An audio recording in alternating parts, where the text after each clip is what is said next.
It's a good day, bright and early. We're here. I'm Nell Taigbe. Good morning. Welcome to Sunrise Daily. I can't believe it's Wednesday already. Good morning and welcome. I'm Malkwe Yusuf. Here was I thinking it was Friday. I mean, Friday should come, but hey, we can manage Wednesday, right?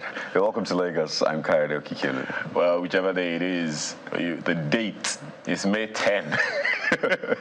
I'm Ayo Makine. Good morning and welcome.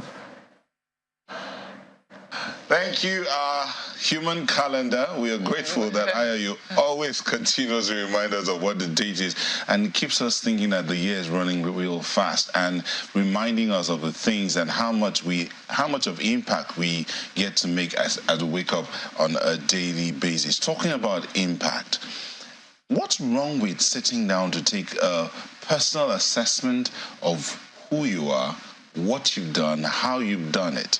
I mean, growing up, I would hear my elders say things like, if nobody praises the lizard would praise itself. I know you see the redneck lizard will fall from a wall and then will just stay there and those nod and say, yes, I did it. Yeah, there was a story to that, yeah. Maybe that's what the leadership of the 9th National Assembly did yesterday or so, where they looked at what they had done, over 100 bills forwarded to the president for his assent, and they say they have done well. And if I think I got those words, if I get the words correctly, that they've done better than any other parliament in Nigeria. I hope I got that right. But is it wrong to actually assess yourself that way? But some will say, you don't write an examination and then sit down and mark the script yourself and score yourself and promote yourself to the next class. Who does that except one who is wiser than any other person? Is it possible? Okay. Well, I never saw, that will be the day when we will see students, set their own exams, mark it by themselves and score themselves. I mean, I wonder what that will be like. If you ever see that in the schools, you have to ask if the students, wiser than their teachers. I don't know, to be honest. I've never seen it, and even the very thought of it is making me confused, because I'm wondering how would that ever play out. I don't know how that would play out. But in the case of the 9th Assembly, you can ask questions as to would that compare? Would that be the same thing? Would that be a case of students who set their own exams, write it, and then mark themselves? Perhaps not. Perhaps also because you have to say what were their goals, because I think that every assembly prides itself in setting goals at the beginning of it, the things that they want to achieve, and whether they were able to achieve those things. By those standards, they can rate themselves as to how well they've done by the goals that they set for themselves. But then there are also standards that Nigerians expect of them. I mean, there is a function of the National Assembly, which is representation, making laws, and then oversight.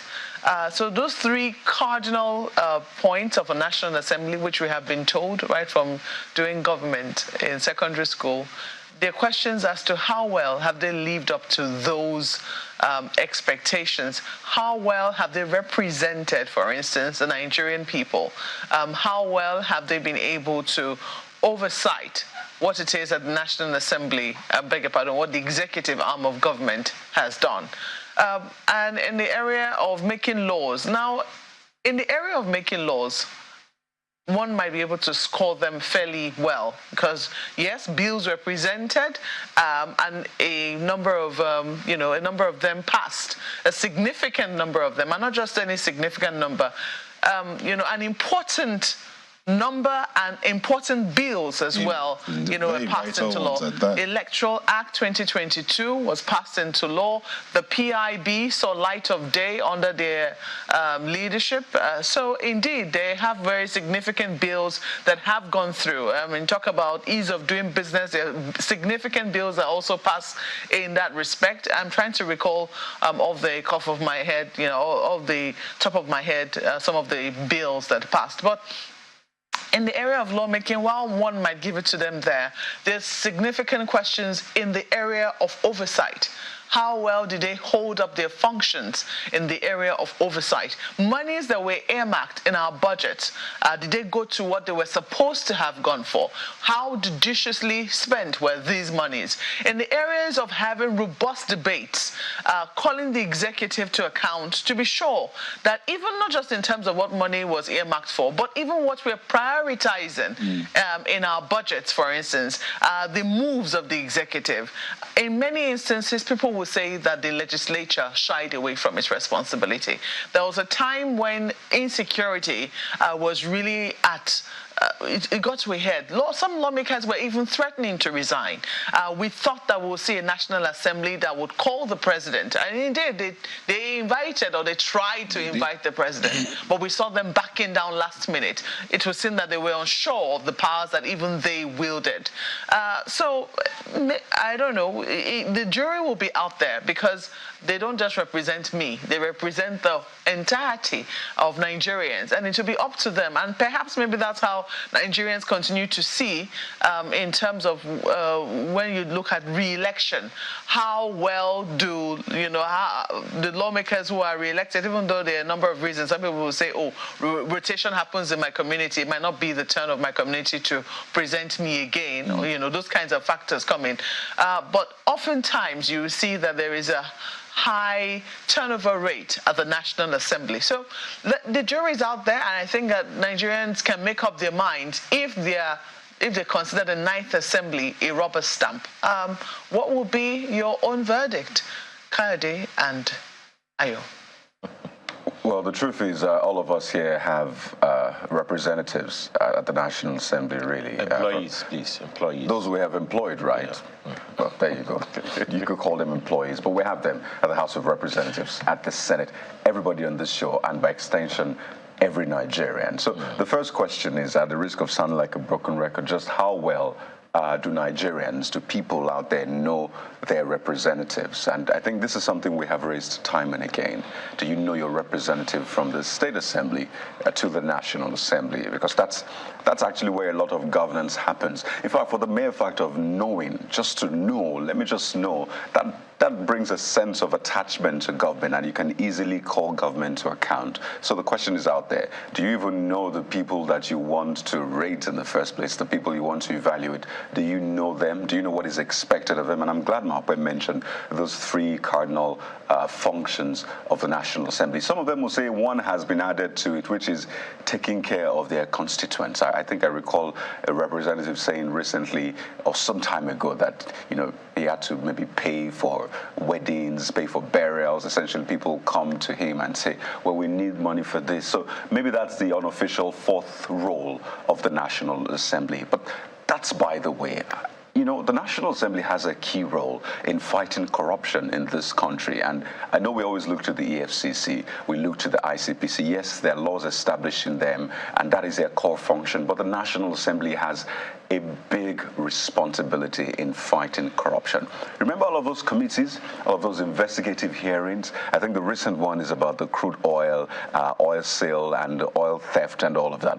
What has come out of it? That raises the question again, the executive, the relationship with the executive. And it's interesting that the speaker mentioned that rubber stamp, that term. It came up again, and he sort of said it has become some sort of romantic way now to describe, the 9th Assembly. But, it speaks volumes, I should say. That speaks volumes. Just recently, the Attorney General was at the National Assembly speaking to some of the questions raised. And just listening to it, you wonder, listening to the proceedings there, you wonder just how far that process will go, and really, how much work has the National Assembly done in fighting corruption? I think they should also allow Nigerians rate them. And this is an opportunity, really. If you're listening to us, you have a representative. Let us know what your rating of your representative, and by extension, the National Assembly, is across those 3 functions, fighting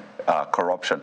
You probably don't need to add that unofficial one. But one final point is just the quality of bills presented, because if you presented 874 and just 162 are passed, that's 18%. So essentially, the remaining, 82% was like waste of time. Really, it was essentially just waste of time because they didn't see the light of day. Yes, some of them political, some of them because of our realities as a country, but the quality of bills that are presented on the floor, I think more needs to be done in that area. Well, a number of issues that you guys have already raised, literally just stamps it as far as I'm concerned, or to use the National Assembly language, drop the gavel. But yes, Malpoy and Kaudi, I think it'll be good to have the opinion of Nigerians. What do you think? I mean, I said employed, Kaudi, when you were speaking. The question is, did Nigerians really think that they employed these particular legislators right now? Because at the end of the day, a number of people don't even know the persons who are their legislators or representatives, so to speak, raising the question of the process of employing members of the legislature, whether at the federal level or at the state level. What qualifies anyone?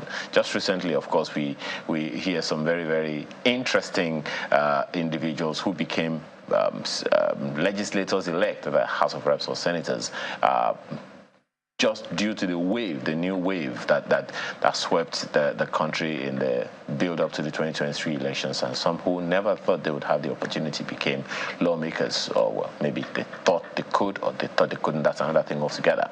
Another issue to raise here is how much of it is politics, how much of it is governance. Raising that question, Kade, that you posed about the percentage of bills that really do have the impact and the percentage of bills that never really saw the light of day. Yeah, I mean, one of the, and then a further leg to that is how much do people know of these laws that have, how many of these laws are really known that have been passed, and what impact is it going to have on people? I saw one of those bills, for instance, the one sponsored, I think, by Senator Amosu, and it says that it's a counterfeit goods bill, which of course was also said to have been passed. What does it mean? Who does it help? How much do people know that these laws that have been passed, that is going to govern their lives? How do people know these things? I think perhaps the National Assembly needs to do a little more in that, publicizing and populating the issues that they raise at the National Assembly so people know, and then they can take advantage of them. Oh, well, it is significant that the National Assembly also worked on the Constitution this time around, giving power to the states to generate their own electricity, distribute, transmit, and all of those things. Question is, and for all the laws, execution, it's always been the issue. We have fantastic laws, fantastic policies. Question around execution and how it affects governance altogether. Perhaps that's the issue. Netta? While we go back and forth wondering what Nigerians know of their lawmakers, what they are there to do, so you can now say it's a question of neither do you know who your representative, as my colleagues have already asked that question, versus do you know their responsibilities to you as a people? Lawmaking, representing you, oversighting both the executive and, to some extent, the judiciary, making the laws for the judiciary to interpret, oversighting what the executive is doing.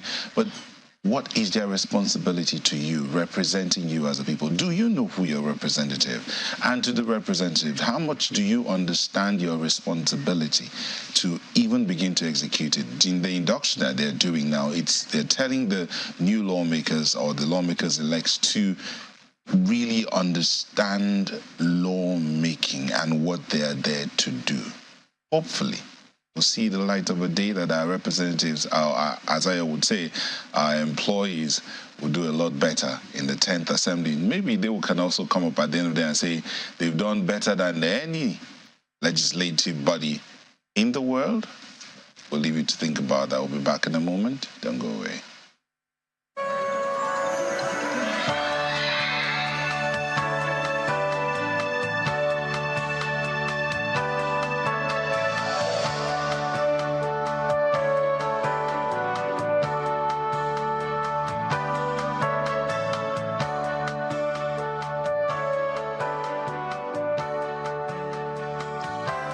we're starting out a look at the dailies, some of the dailies with The Guardian. And this is what The Guardian has. Amid 168% tariff hike in 8 years, that's what you have there, 168% tariff hike in 8 years, Nigerians pay premium for unavailable electricity. Unavailable electricity, it says, amid 168% tariff hike in 8 years. That story continues on page 4. I'm sure Nigerians are hoping with this new law, amendment to the Constitution, this will be a thing of the past, as in availability of electricity. More investment will go in there, but as we said, Mark, what are the states even saying about that? What are the investors thinking about? Have they begun to have conversations about how to come into that space and better socioeconomic space? So go to page 4 and find out exactly what that story is about. Then Beavers to the rescue. Supreme Court affirms Adeleke Osun governor.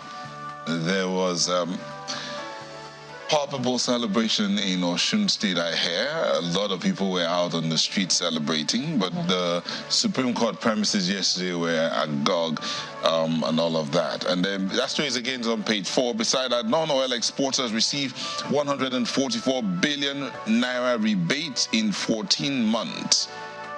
Who's speaking is on page 15.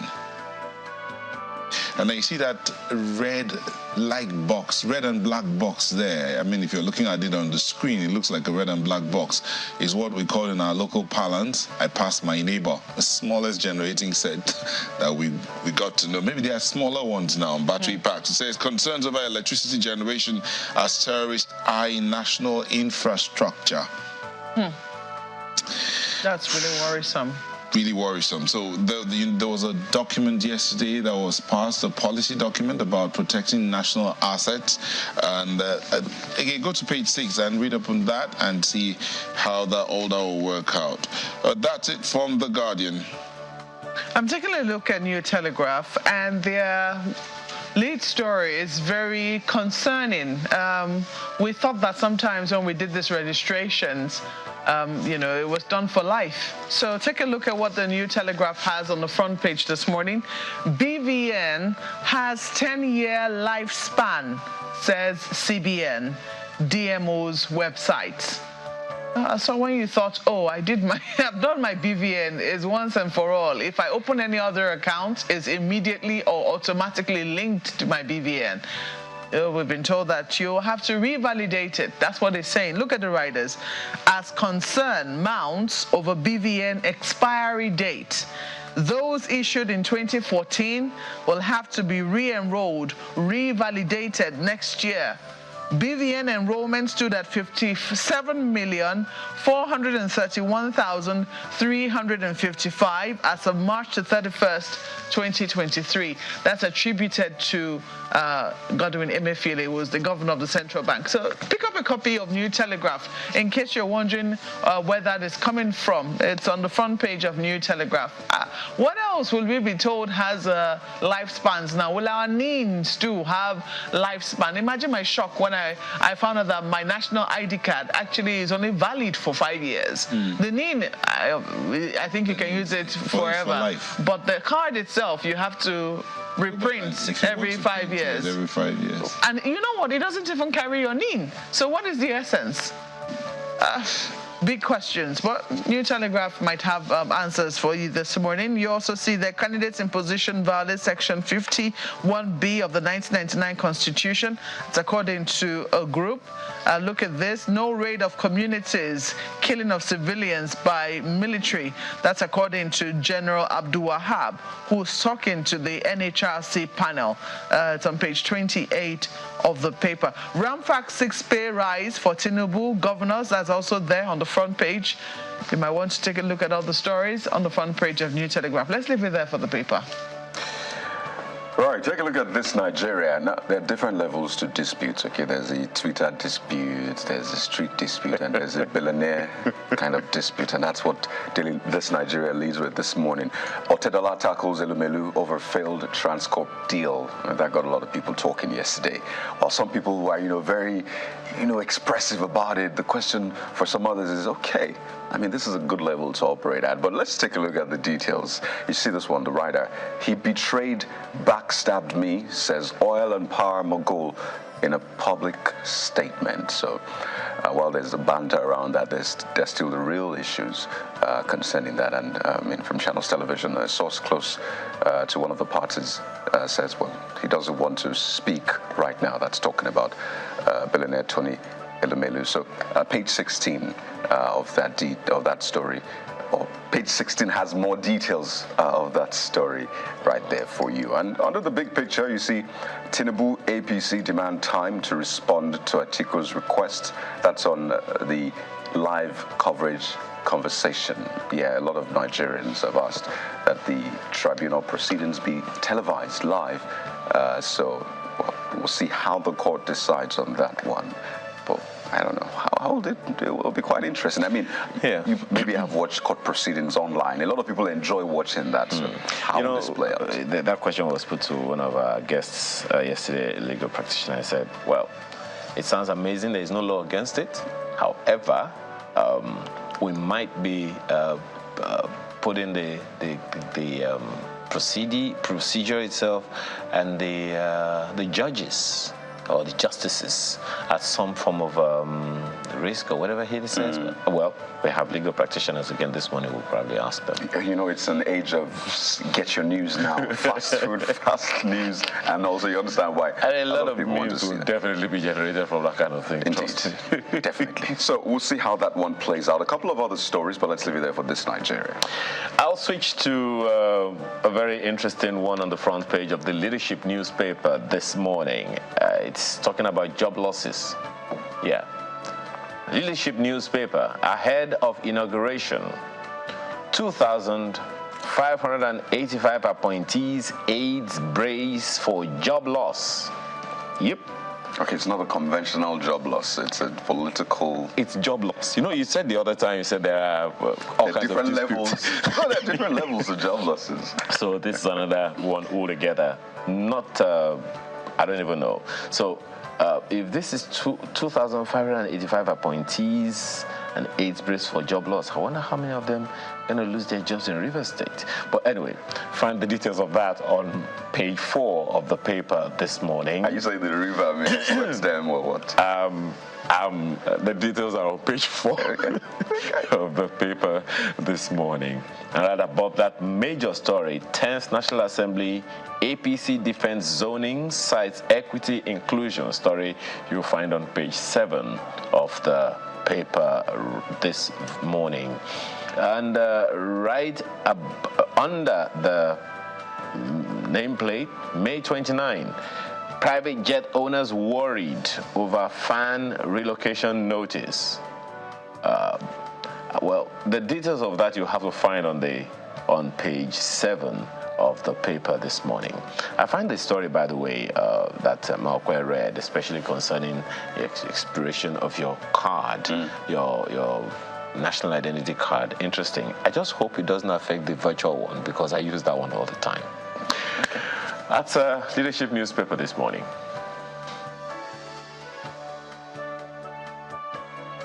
Take a look at what Daily Trust has for you. A lot of things to really ponder, Ayo.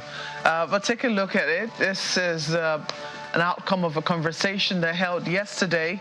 Revenue sharing formula. El Rufai wants 80% for states, reverts to 1963 constitution.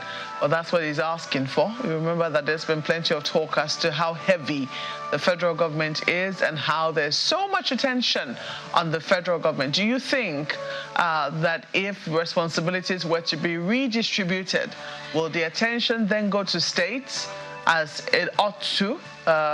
You know, the assemblies, the state assemblies, for instance, and well, the National Assembly is at least scoring itself. We don't even know whether they set goals, whether they achieved any goals. That's where our state houses of assembly are. How would they appropriate, for instance, their own share of 80% that will come to them? Why are we still talking about sharing, for instance? Why are we not talking about building a bigger and larger cake? These are some of the questions, but you might want to go to page 4. Maybe it will have more details on that. Take a look at this. Soludo advocates devolution of powers. Let's deploy tech to diversify economy. That's according to Pantami. So the story is on page 4 of the paper. Take a look at all the stories at the bottom here. Tribunal hears Obi's motion today. Articles on Tinubu's citizenship tomorrow. So yes, the tribunals are still holding here in, especially the Presidential Election Petition Tribunal, holding here in Abuja, the Federal Capital Territory. Ex-Lagos governor seeks dismissal of APM's petition. The story is on page 4 of the paper. They also have this: Supreme Court affirms Adeleke as Osun governor. Sudan crisis, airlines sign agreements to airlift Nigerian Hajj pilgrims. That is also there as well. And this very unfortunate story: 15 girls die in Sokoto boat mishap. Very, very sad one there. Page 6 is where you'll find details. Let's leave it there for Daily Trust. And Vanguard newspaper is the next one. With that, the 10th NAS leadership crisis rocks APC over zoning of Senate President Speaker. And see the writers: NWC divided over micro-zoning of positions. North Central insists on speakership slot. Northwest seeks Senate presidency. 18 North Central senators elect kick. NWC divided. Oyebanji, Ekiti senators elect back Akpabio. Southeast APC group hails party's decision. Baja's men go after members elect for signatures. Freshers form New Dawn movement as Wase, Ado, Dogua, others meet. NAS members elect will determine their leaders. PDP, LP. New rules favoring open balloting raises dust. Whoa. Check page 5 for more on that story. And hoping that this will make a difference in the power, in the distribution of power, or generation of electricity in the country. President Buhari commissions Afam 3 power plant. That happened yesterday, and the details of that you find on page 12. But this one on security is painful, and hopefully this will end real soon. Military onslaught, good one for the military. Terrorists flee Zamfara, invade Katsina villages. So they move from one place to the other. Check page 6 for more details. And also, herdsmen storm Berner communities, kill 3, injure men. That's also on page 6. Hopefully this all will end soon. But that's it from the Vanguard newspaper. Right, take a look at Nigeria News Direct next. It has Osun election as its lead story. Yes, the finality has now been given, or well, it's delivered on that election. Supreme Court dashes Oyetola's return hope, affirms Adeleke's victory. You see Adeleke saying God has proven his owner and giver of power.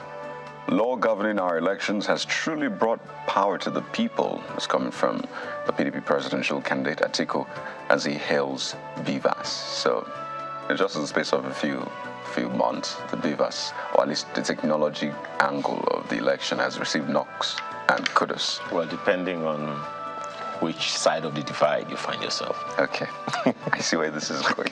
I mean, it's only natural. You know, you interviewed, was it Terry that interviewed on Luke Onelfioka? Yeah. He said, look, what's good for the goose is good for the gander, so to speak. You know, elections are just one very, very interesting roller coaster.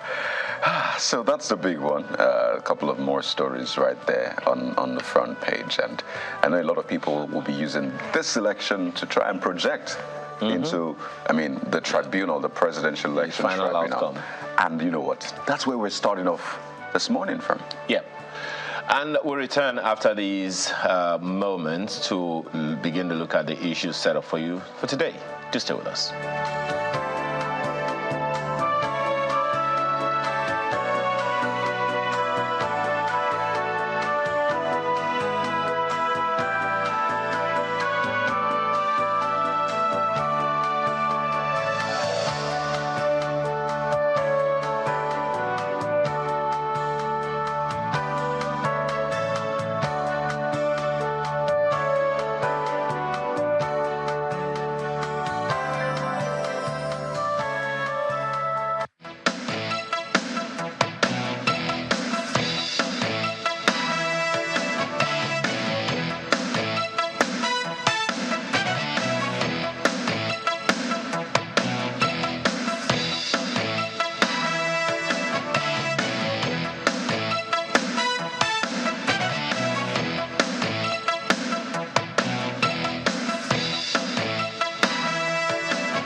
Nigeria's apex court takes center stage as the July 16, 2022 Osun governorship election is about to be laid to rest. Supporters of Governor Ademola Adeleke of Osun State and Mr. Adegboyega Oyetola arrived at court ahead of the scheduled time for the delivery of the judgment. Mr. Oyetola is challenging the election of Governor Adeleke on two grounds. First, he alleges overvoting in over 700 polling units across 10 local government areas of the state during the July 16, 2022 Osun governorship election. He also alleges that Governor Adeleke had made false claim about his education status to the Independent National Electoral Commission (INEC) prior to the election. However, the Supreme Court, in a judgment read by Justice Emmanuel Agim, said it found no reason to set aside the verdict of the Court of Appeal, which upheld Governor Adeleke's victory at the polls. The five-man panel of justices said Mr. Oyetola failed to produce any bimodal voters accreditation system (BVAS) to prove his allegation. The apex court ruled that nothing in either the Electoral Act or Regulations 18 to 23 of the INEC's guidelines made it mandatory for presiding officers in an election to transmit by BVAS the number of accredited voters in each polling unit to the back-end server. On the educational qualification of Governor Adeleke, the court also held that the appellant failed to prove his case. The judgment of the court is received with excitement by supporters of Governor Adeleke.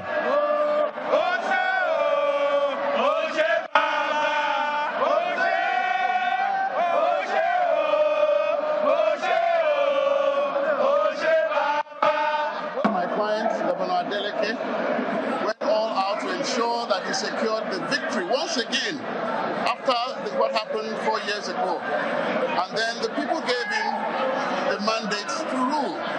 And that is quite commendable that by the grace of God that we're able to defend that mandate. The Supreme Court has, through this case, settled a lot of issues that will come before ongoing tribunals and courts. The counsel to Mr. Oyetola is not available to speak on the judgment. Nevertheless, the coast is now clear for Governor Adeleke, and the people of Osun State are waiting to see how much progress his administration will bring to the state. Emperor Simon, Channels Television News.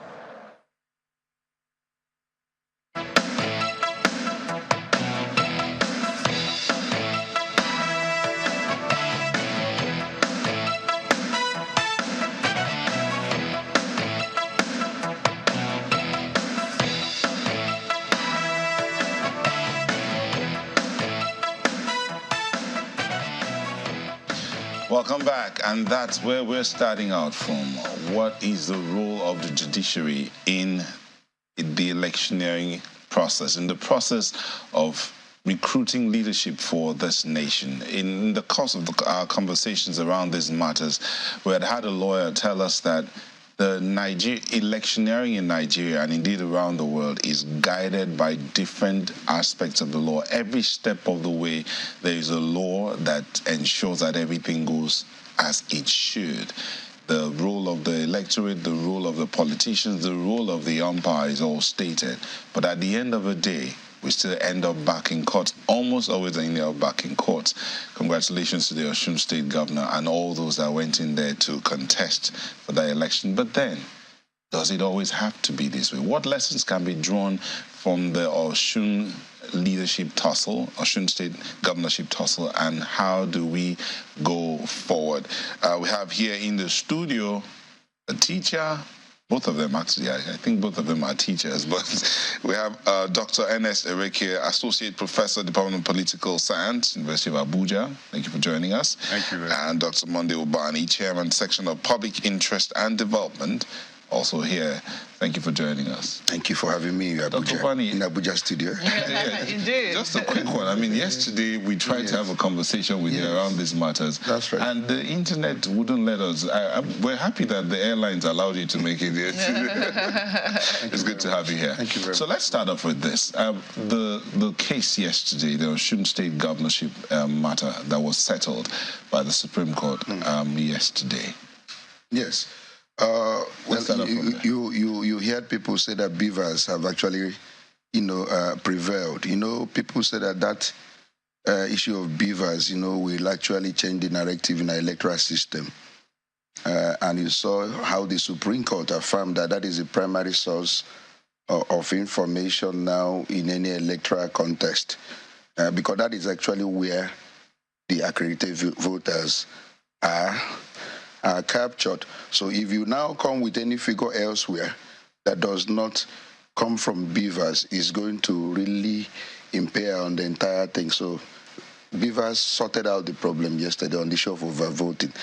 That was the allegation in the Osun electoral process, yes. Okay, so that matter of overvoting is sorted out based on the Supreme Court ruling by the beavers? By the beavers. What if it's other matters that goes a different way altogether? No, the point is that it depends on the facts of the case. The facts of the case will determine what method that the court will always use to resolve. The deployment of technology for now in our electoral process has actually modified and is really going to simplify even the process of evidence in court.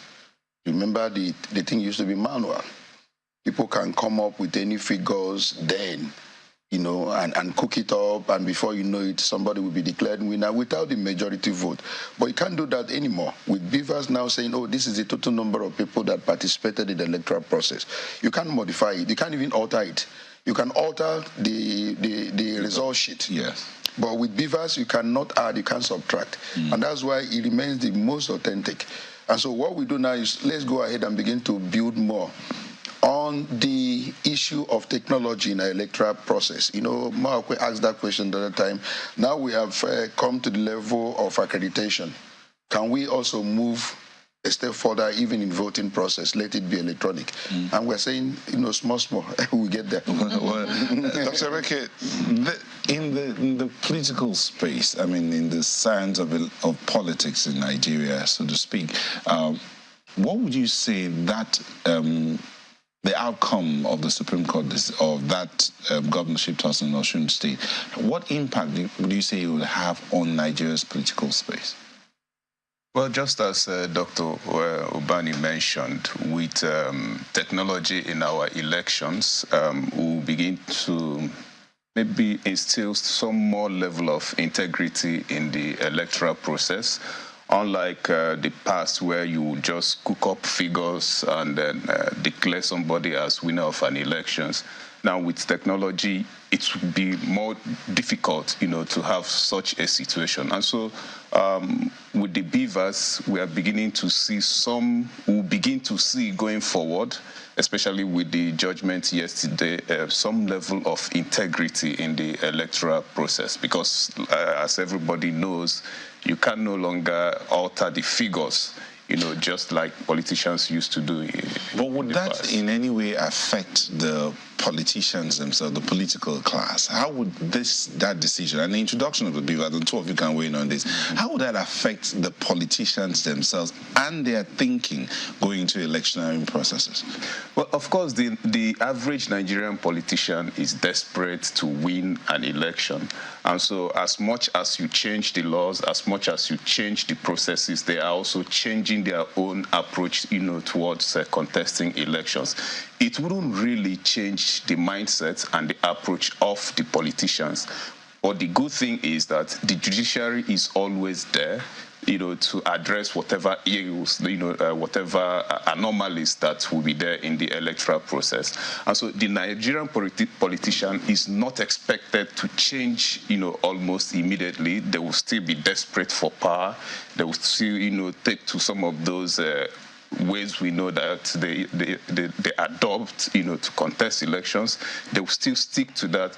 But the very good thing that has happened is that the technology is there. You can't alter the figures, and then the judiciary is also there, to correct whatever anomalies that is there in the electoral process. Dr. Brown, you were nodding your head when I asked that question. Yes, what I'm saying is that the umpire has a role to play. The body language of the umpire goes a long way also to still issue of integrity in the system. If you remember what happened in the presidential election, that also involved the National Assembly election, most of the politicians were waiting to see the reaction of INEC, to the entire process. And that was why they were not showing any level of desperation, because the body language of INEC matters to them. And then when the National Assembly election was uploaded, the result was uploaded, a lot of governors lost their seat, remember? But when INEC now failed to do that, the same procedure with the presidential, the governorship election, the desperation of politicians, came up again. Because they are watching to see that the umpire is key. If the umpire maintains a level of integrity and honesty and then strict enforcement of the law, politicians will become very, very timid and then be afraid to do anything that is wrong, knowing fully well that INEC, the umpire, will do the right. But when the umpire is having issue and they see the body language that, there is still loophole, there is still room for us to manipulate, and that is what happened in the governorship election. They came up with all their plans again because you were not able to do the right thing in the first one of uploading that result. You see, what will change the entire thing is the technologies, as my brother has mentioned, that immediately election is concluded at the polling unit, result announced, result sheet given to all the political party agents, and then you now take a snap of the decision and upload immediately to IREV. What are you going to do at the collection center in changing result? Because it's already in, it's already in computer. You can't change it. So if that fairness is being maintained and integrity as we go on in this our journey as a nation, you find out that the politician with their level of desperation will now become afraid. They'll become afraid, we can't know what INEC will do in the circumstance because INEC is strict, INEC is honorable, INEC has maintained integrity, so they would not in any way want to tamper with the system. But when they discover body language of INEC not showing, that issue that we want to comply with the rules, they now come in and they manipulate, and that is where the problem is. Well, you are certainly speaking from experience. Yes. You witnessed firsthand the governorship elections, and you are a part of the process.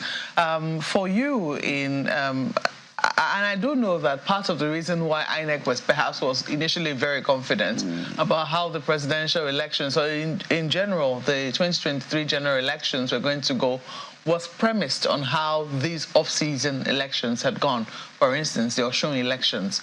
That one, we didn't just have the results being uploaded almost immediately. We also had NGOs, CSOs, who were downloading the results immediately and tallying it alongside INEC, or even sometimes before INEC, even though they didn't announce the results, that's right. to show that indeed it was what was happening at the polling units that was being collated and being tallied. That's right. But, despite that, we still saw that these results were challenged. And they weren't just challenged at the Election Petitions Tribunal. It's now gone all the way to the Supreme Court. So there are questions as to, when you look at what has happened in the Supreme Court, the fact that the facts of the matter did not change, and some things ought to have been perhaps resolved and left at the level of the appeal court, but somehow it was seen that politicians are never satisfied until the Supreme Court gives a final verdict. So for you, I mean, for someone who has watched the process, is this really about the process, or the fact that we are just never satisfied until we see that all the, loopholes, all the areas that we can explore are finally explored, before we now finally give up? What are your thoughts on that? It's a very intelligent question. The moment our judicial system works in such a manner that you adhere principally to precedents, you find out that politicians may not likely begin to go to court in the manner they... Because I went to Supreme Court one time and the Supreme Court justices were complaining. Say, politicians, you guys are bugging us. You are disturbing us with all these cases. There are cases that are not supposed to come to court. But Nigerians want to. You know why they want to test? Because of some level of turnaround at times by the same court, giving room that technicalities at times can, superintend over substantial justice. They now say, okay, let us try. We may succeed. But the moment precedents are being upheld by the court, precedents already established being upheld, you are just wasting your time. It is this issue sometimes that the court will now do 360 turnaround in changing the, even established rules and all that. So the politicians say, let us try. We may succeed. And that's why you see the novel case of people going to court in a massive manner, because they believe one way or the other there may be something that will happen, along the line where the court can change their precedent and then probably give them judgment. Technicalities are prevailed most times. So I'm also saying that the judiciary has a role to play in discouraging by making sure that they remain persistent and consistent with their precedent already established, so that when those things are done and your case falls on the same facts, you're wasting your time because the Supreme Court has already, and then... Should there be penalties? Because sometimes should. You ask, lawyers are the something in the temples of justice. What do they call them now? The officers in the temple of justice. They are ministers. Yeah, they're supposed to, advise their clients. I can't even take this before their lordships. I will get penalized for this. Yeah. So you have to ask, do those kinds of, scenarios arise where, assuming there were penalties? I don't know that there are any. You tell us if presently there is none within the body of lawyers where frivolous matters are penalized, But I know in England and so many other jurisdictions, there are cases a lawyer will look at and say, look, I can't because I know I can lose my license. But here, even when Supreme Court has finally made a decision, you've seen some people coming before the same Supreme Court on appeal for Supreme Court to review his decision on the same matter. It's not as if it's a different matter entirely. It has happened several times, but I know there are instances where penalty were imposed by the Supreme Court, but even up to now, I don't think that penalty was paid. So we're saying that maybe the body of lawyers must begin to look at issues like this. Remember we discussed about the REC issue in Adamawa, where lawyers knew that matter supposed not to go before the Federal High Court. On a matter now, it's a post-election matter that is a tribunal or somebody rushed to Federal High Court. But I'm very happy how the judge treated that matter. I said, come and address me on the issue of jurisdiction. So we must begin probably to set some level of standard in the legal profession that any case that looks hopelessly, useless, you don't need to. If you do that, then there is penalty. If you don't impose that penalty, people will keep on going to court. Oh, let's go and ventilate grievance. I have access to justice. I'm allowed to go to court. But there must be a limit to the kind of case we begin to file in court. But as I said earlier, the courts also must maintain some level of consistency in their judgment, so that when they see that precedent has already been, and Supreme Court is not bending, or the Court of Appeal, nobody will begin to say, let me go and try my luck. Because most time what they do is, let's go and try. We may succeed on technicality. Well, I'm sure you're listening very intently, Dr. Reke. I'm sure for you right now, I'm thinking of what students, because I know that lawyers right now are in court. The election petition tribunals all over the country are currently sitting, and I know that law students will also be learning a lot from what is currently happening.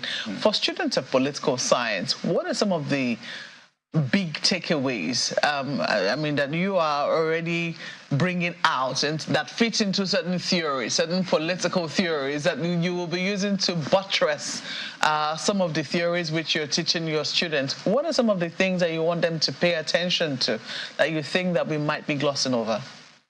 Okay, I think that will go back to the question that Nyota asked earlier about how will it impact the Nigerian politician.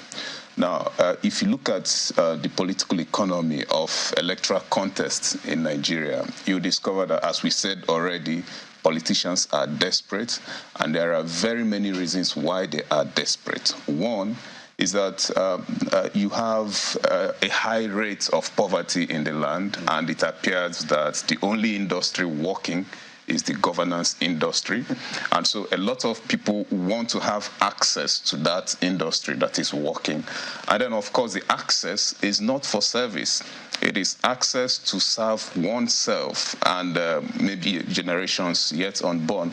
And so one of the things you are seeing, one of the things you will be seeing as we improve our electoral system is that the Nigerian politician will become more desperate, and then vote buying, will be higher, because, as we said earlier, you can't change the figures if recorded by a technological device. You can't change it.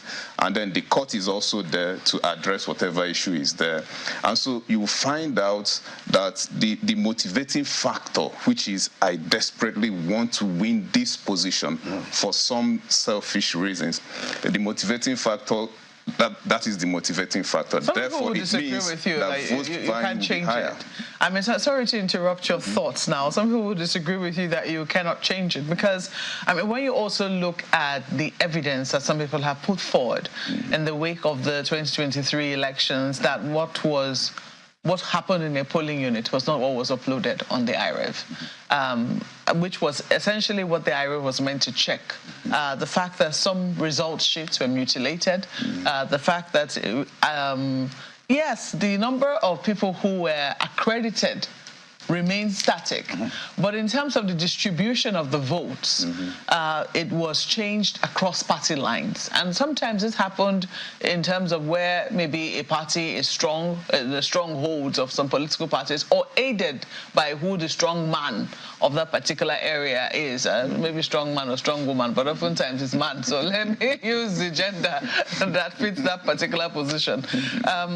You find out that, results were erased, and part of the uproar, part of the outcry that has greeted the 2023 elections is not just that the IREV did not work, but that even when it began to work, it was not, in some places, it was not what was uploaded that happened at the polling units. So do you think that we found ourselves in a precarious situation whereby citizens might also be losing trust for technology, and the fact that it is also subject to manipulation? No, I don't think citizens will be losing trust in technology as far as elections are concerned, because, as you said, some of those results were altered. Now, the alteration was done before the upload. And so if you had uploaded the results as collated at the various polling units, then it will be difficult for anybody to begin to alter those results.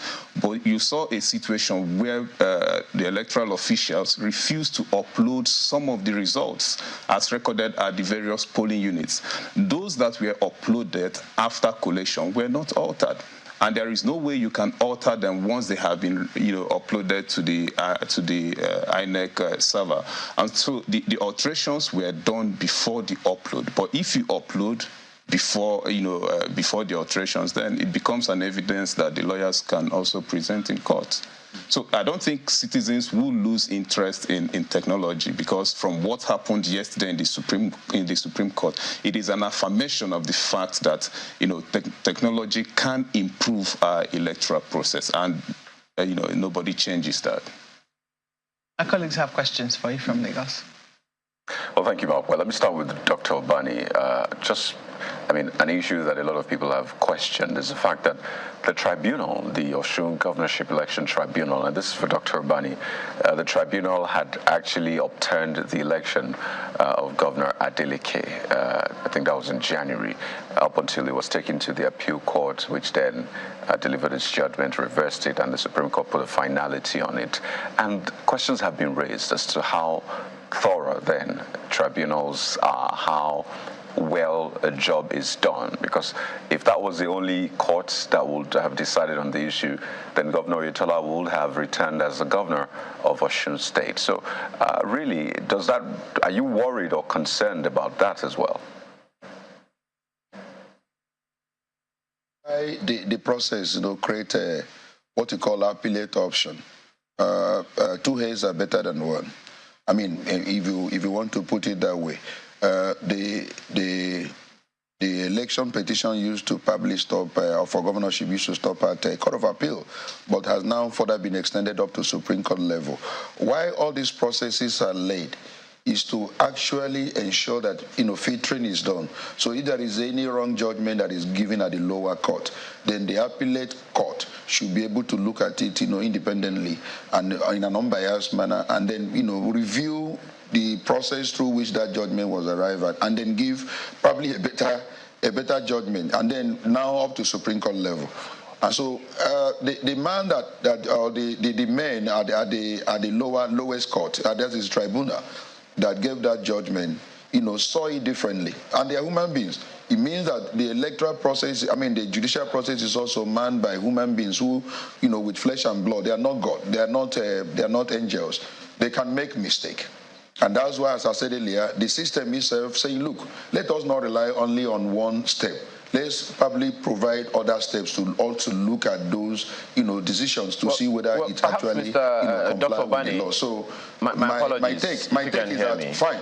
Yes. If you can hear me, my sincere apologies. Perhaps the question Kadi is asking is the reason for putting it rather asking the question around whether or not you're worried is because if that was the only case, only court, then there would have been a misplacement of justice for such a long time. So for you, is it a question of the issues raised, the laws applied, the evidences provided? What exactly could have informed what you hypothetically call a wrong judgment by the lowest court that has been upturned twice by the two upper courts? Yes, Ayo, I want to say with every sense of responsibility that at every point in time, an individual will look at a particular case, facts, look at evidence, and reach a different decision based on his own perception, based on his own capacity, based on his own wisdom, based on his own knowledge of the law. He has reached a decision. And there may be other things that is extraneous, I can't mention them, that may also have affected his decision in reaching, that conclusion that he has reached. But that's why, as I said earlier, the system itself has said, look, let's not rely only on one layer. Let's begin to create some level of layers so that there will be review of the decision by the lowest court in order to ensure that there is fairness in the entirety. So again, my sincere apologies, Dr. Bani. That raises another question because whatever it is that you do not want to mention, a number of people will fill in the gaps. Could it be an attempt was made at the lowest of the courts to induce the members of the panel? And when you say one person sees it differently, there are three of them if memory serves me right, that sit at this tribunal part-time. So yes, if that is the case, and the three of them are wrong at the same time, and okay, we understand that there was one dissenting voice. There are a number of people who will say, could they have been induced? Or is that the information you do not want to mention? No. The point is that if you want to make such an allegation as a lawyer, or even you are not a lawyer, you must have evidence. You cannot just say, oh, they were induced when you don't have any evidence. I'm saying that it may be a possibility that there may be other extraneous factors now that you cannot in any way lay your hands on, because there are some decisions you see from the lowest courts at times, you begin to wonder, is it that these people do not consider the evidence that were presented? Is it that they don't consider the law? Is it that they went to a different law school? Why would they reach such a decision? But you cannot fathom, because if you don't have your facts, if you don't have evidence, you cannot in any way begin to, lay any allegation. So my own take is this. The system knows this. The system recognizes the imperfection of human being. That it recognizes that you can make a mistake. And that's why there are layers. After the lowest, you now go to an appellate. From appellate up to Supreme Court level. That from the appeal court to Supreme Court level. Because these layers are laid in order to ensure that there is some level of... There's no way you can pass through these three processes they will not be able to correct themselves because they recognize the limitation of human beings that also preside over this case. They are human beings. They are not gods. They are not angels. They can make mistakes. So those processes that are put in place, by layer, by that structure, is to ensure that there is no way they can go through this process without them correcting themselves. That is actually what has happened in this case. The Court of Appeal did, and the Supreme Court affirmed it.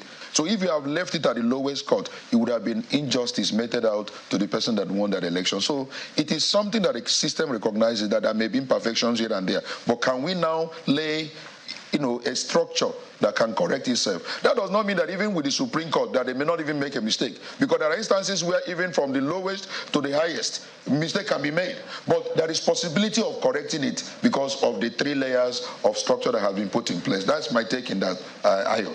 All right, we'll go to break now. Quite a number of issues that need to be resolved, really. You mentioned the human factor for elections. You talked about the Adamawa wreck as well.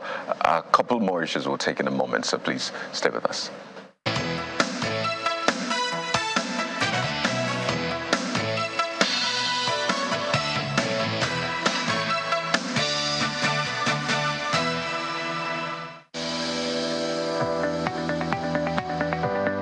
The Duchess International Hospital opened its doors in October 2021. The mission of the hospital is to reverse medical tourism. We take particular care here at the Duchess to bring together a combination of the brightest and the best locally, as well as Nigerians in the diaspora who are interested in returning to do very good work for the benefit of our patients here in this country. The good thing is that we have all international expertise here, all international facilities here, international people working here.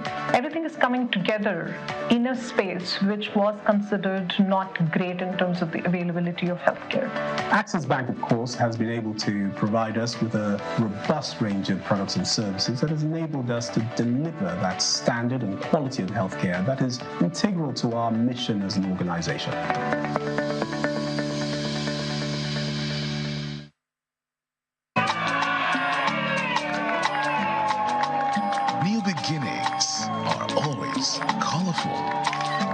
When we celebrate the start of life's journey, we marry in colors.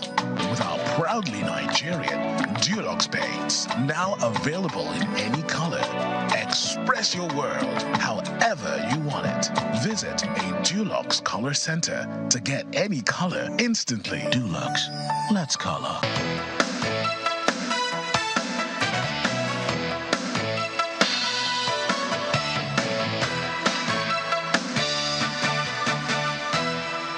We're discussing matters of national importance, literally.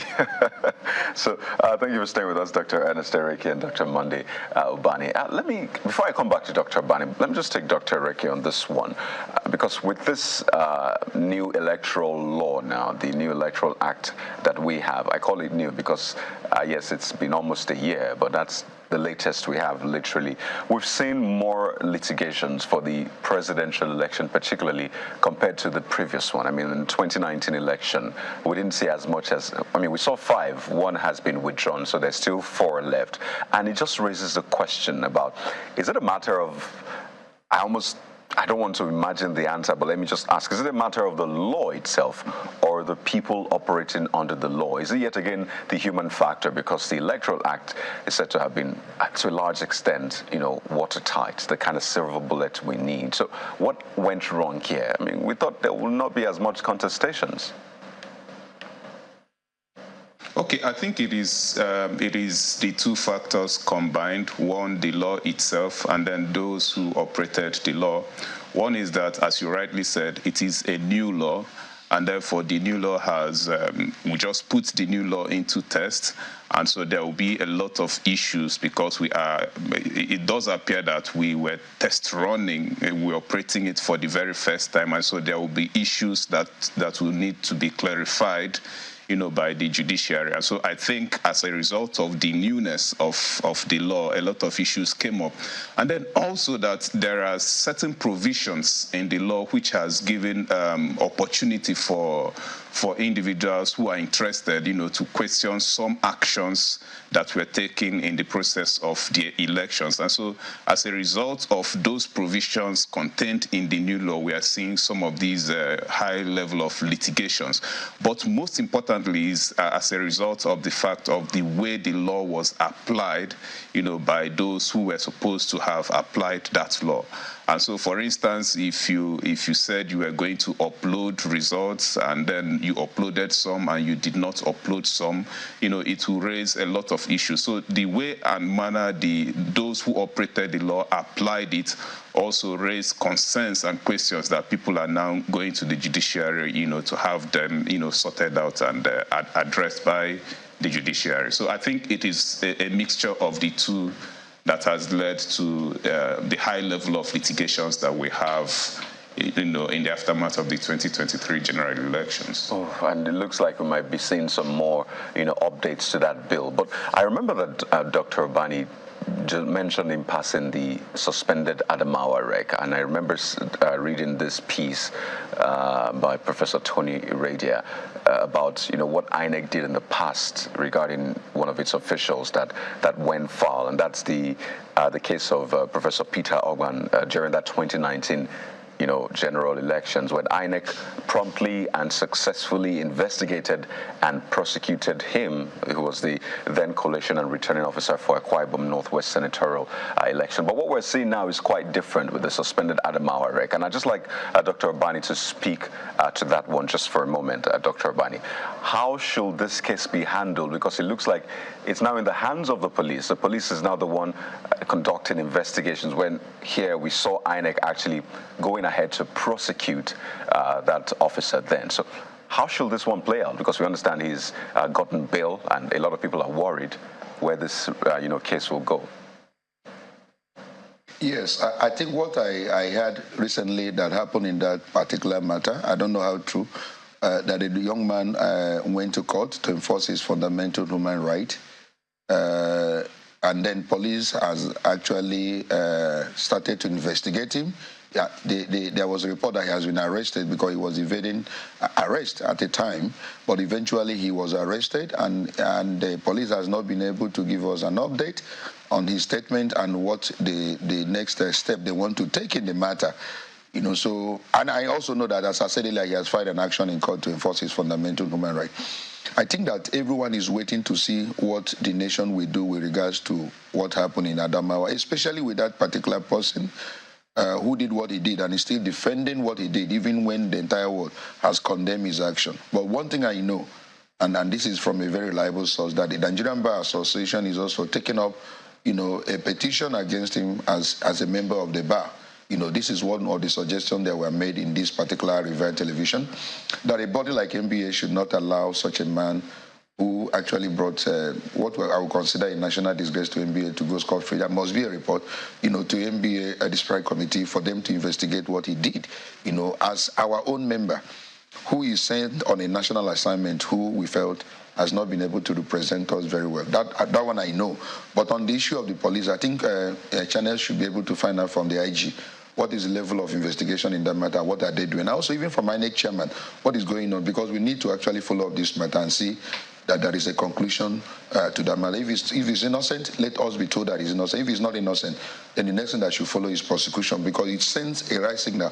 There were a nation that want to maintain our level of integrity. Well, the question is very important, particularly, which I'd like you to give at least legal insight into, is who should be the lead prosecutor, as it were? Because the example was given of that officer then, where INEC actually successfully prosecuted that. So should it be INEC that should take this on, investigate and prosecute, or the police? There is no way INEC can investigate crime. Under the current legal framework we have in Nigeria, it is the Nigerian police that does investigation of any crime in the country. So if a matter is alleged to fall into the realm of crime, It is the Nigerian police. Even if INEC will prosecute, there must be an investigation first by a body that is authorized to do that. That's the Nigerian police. They must have that evidence that this man is indictable. Then you now pass over the file either to INEC to prosecute. But INEC, doesn't INEC, or the police will do that. But for investigation, it is Nigerian police. Yes. Doesn't INEC have its internal mechanism? Because I recall that he was summoned to the INEC HQ to question and investigate. Yes. So to that extent, can't INEC investigate? And I was given the example, the 2019 example of Professor Peter Ogban, where that was the case. So what is different this time around? Is Peter Ogban, was he investigated by INEC and prosecuted by INEC? I think we need to get our facts right. I don't have that fact. But I know, as I said earlier, it's Nigerian police that does investigation. Now, if INEC has invited him in order to question him, maybe to take his statement and hear his own side of the case, because it's an internal measure.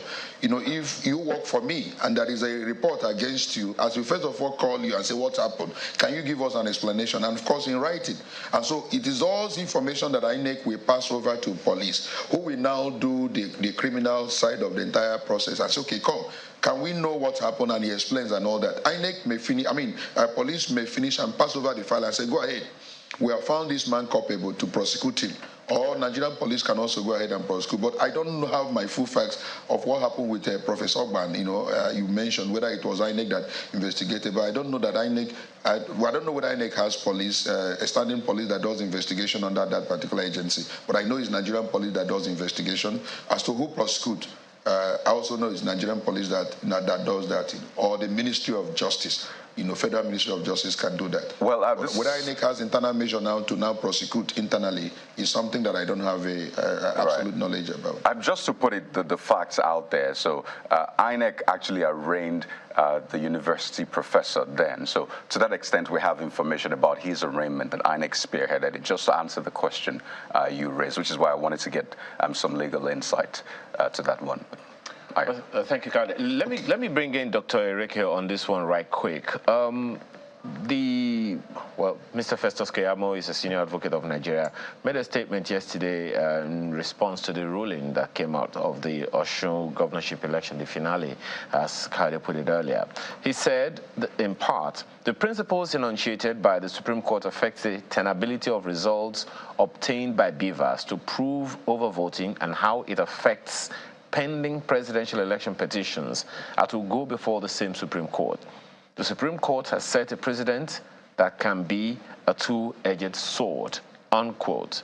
Dr. Ereke, how significant would you say, in the light of this statement, that the Supreme Court ruling on the Osun governorship poll would play on the presidential election petitions tribunal that is ongoing? But I don't know if you can take that question again because I lost you at some point. Can you hear me better now? Yes, I can. Now, given the ruling of the Supreme Court on the Osun governorship poll and some of the issues that were raised in that judgment, how significantly do you see that playing out on the results, the final outcome of the presidential election petitions tribunal that is ongoing right now? Well, I think there are different circumstances and situations and different cases. The lawyers will argue these cases in court, before the tribunal. I don't think I can predict how it will turn out eventually in the tribunal. But I want to believe that the justices, those who preside over this case, who are presiding over this case at the tribunal, will look at, the substance of the cases. Already, it is good that the presiding judge has said that they would not want to be, bothered with technicalities. They want, the substance of the matters, to be looked at. And so I want to believe that, yes, they will also be guided by the Supreme Court judgment on Osun State because it is a judicial precedent. But I also believe that the uniqueness of each case will determine how the tribunals, will interpret the laws in this regard. Well, just one more thing on that one, and then I'll go to Dr. Obani. Another issue that's already hotting up in this process, in the Presidential Election Petitions Tribunal process, is that of whether or not the proceedings should be televised. Is there a law for or against, and what do you see? How do you see that playing out? Is there any proprietary to it, in your own opinion? Well, I'm not aware if there is any law that stops or prevents this from being broadcast live. I think it will also add to the credibility and transparency of the process if Nigerians get to see, what happens in the tribunal. I mean, in Africa, we have seen it happen in other parts of the continent. We saw it happen in Kenya. And so it will be an innovation, if we can also have it done here in Nigeria. Dr. But the lawyers will tell us whether there is a law that, stops that from happening. Okay. Or not. Well, let me ask Dr. Obani that same question. What's your opinion on that, very quickly? The application for open televised proceeding is pending before the court of the petition, the tribunal. And I think tomorrow they want to take that application and next. So we'll wait to see what their reaction will be. But some people, there are so many people who are probably, arguing that we should televise it live. Others also give you reason why you should not. That people now may be distracted and say, didn't you see how the senior advocate of Nigeria, was addressing the court, or how the Supreme Court justice, the Court of Appeal Justice gave it to that senior advocate and all that. I'm sure that they have been compromised. That will be distraction. Some people are saying. So most people are saying, look, why don't we, for level of transparency in the entirety, let's see how these things, happen, so that they can say in their bedroom instead of worrying themselves coming to court to watch the proceedings. So that is this argument for and against. Okay. So a quick one, Dr. Obani, before my colleagues in Abuja will take over. Just a quick one from for you. The 10th National Assembly issues are arising around that one as well. Lobbying, positions for leadership, and all of that. In the light of the fact that quite a sizable number of them are not returning, the legislators, Senate and House of Representatives, a sizable number of them are not returning. And it's about time we began to set agenda for them so that they can be as effective as can be. In your opinion, what do you see happening? What kind of agenda will we be setting for a large number of legislators who are coming into the chambers for the very first time? What are their? They look at the constitutional provision of what their roles are. Is clearly defined. Is lawmaking, issue of checking what goes on with the executive. It's very important. They have that role. And then ensuring that everything that comes to the House, they will just pass. They have to look at it for having the country at heart, the interests of nation at heart, and making sure that they get this country running. The situation now in the country is that Nigeria is clearly on a live support. The economy is in shambles.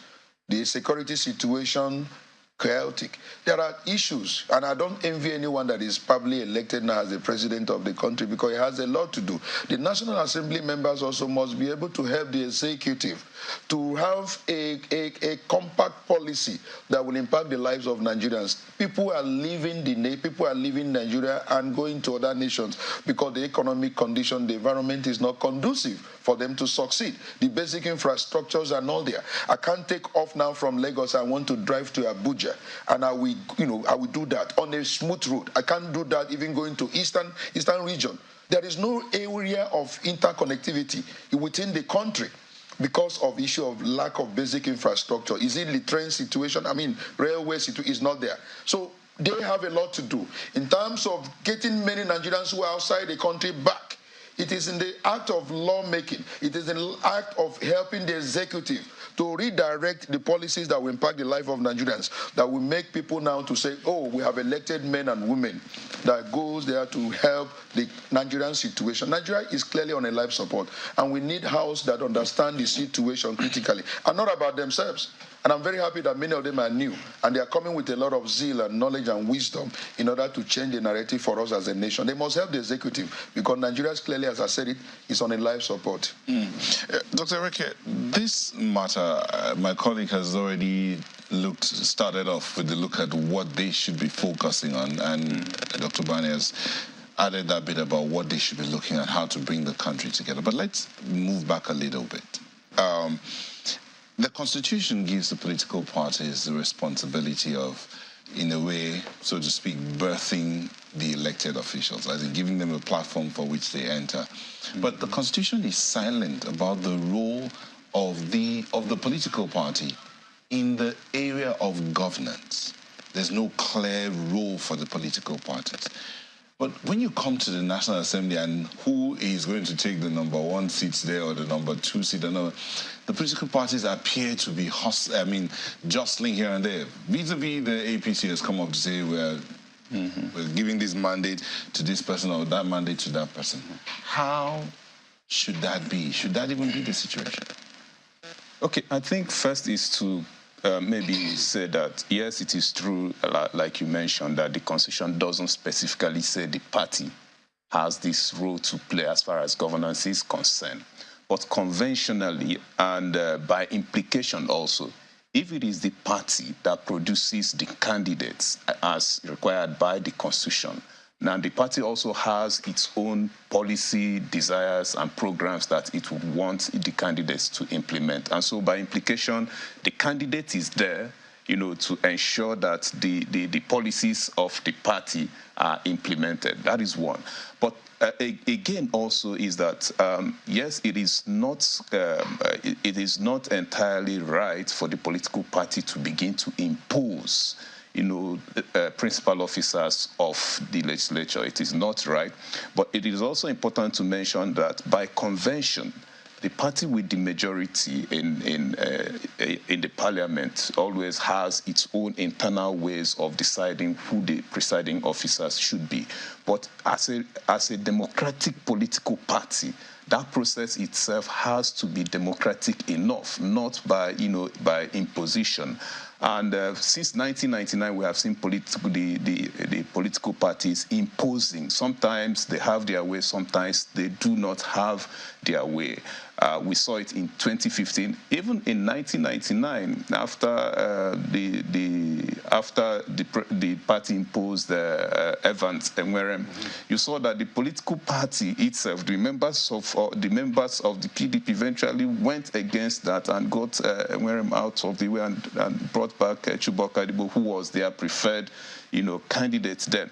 And so sometimes they will have their way, other times they will not have their way. But what we need to ask is, why is it that political parties in Nigeria are always imposing on the National Assembly?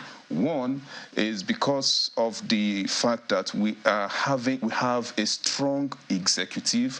And then two is the perception that if you have a leadership of the National Assembly that is not friendly with the executive, then you may not have some of the bills, some of the requests of the executive, passed or treated very well within the National Assembly. And so as a result of the fact that you want to have a pliable National Assembly, the executive, through the political party, always wants to impose, who will be principal officers and presiding officers of the National Assembly. So that explains why it is so, but it shouldn't be that way, because if you are democratic enough, you should allow, the members elect to decide who will preside over, the National Assembly. And also, it also speaks to the issue of separation of powers, because as you know already, Nigerians labeled the 9th National Assembly as a rubber stamp assembly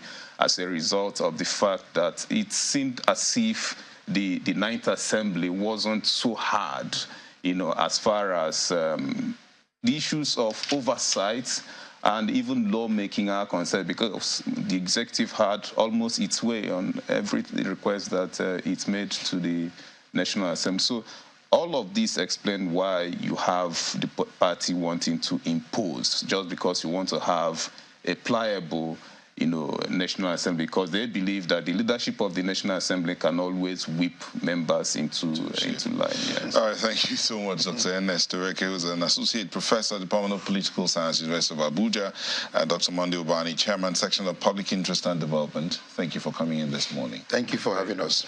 Sunrise Daily will be back in a moment. Just stay with us.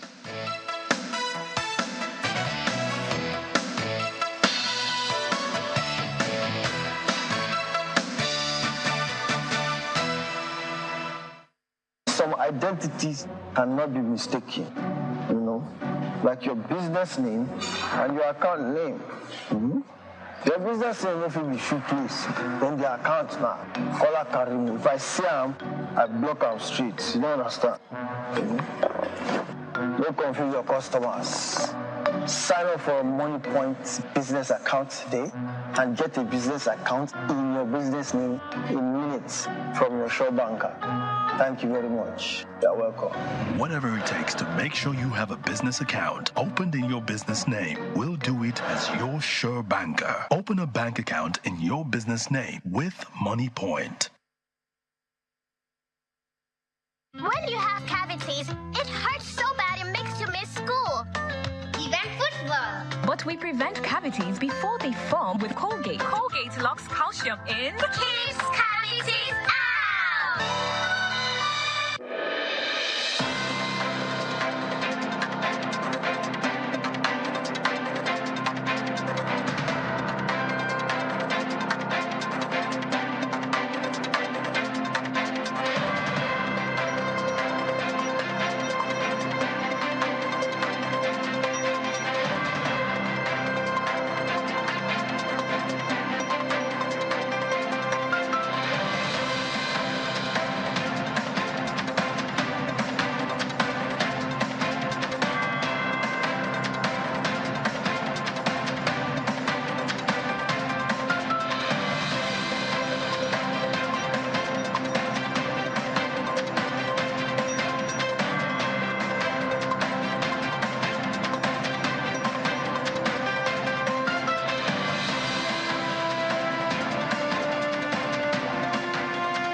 Welcome back. And while politicking and the issues around politicking continue to stay on the front burner, hardly a day can go by without the news of one violent crime or the other happening across the country.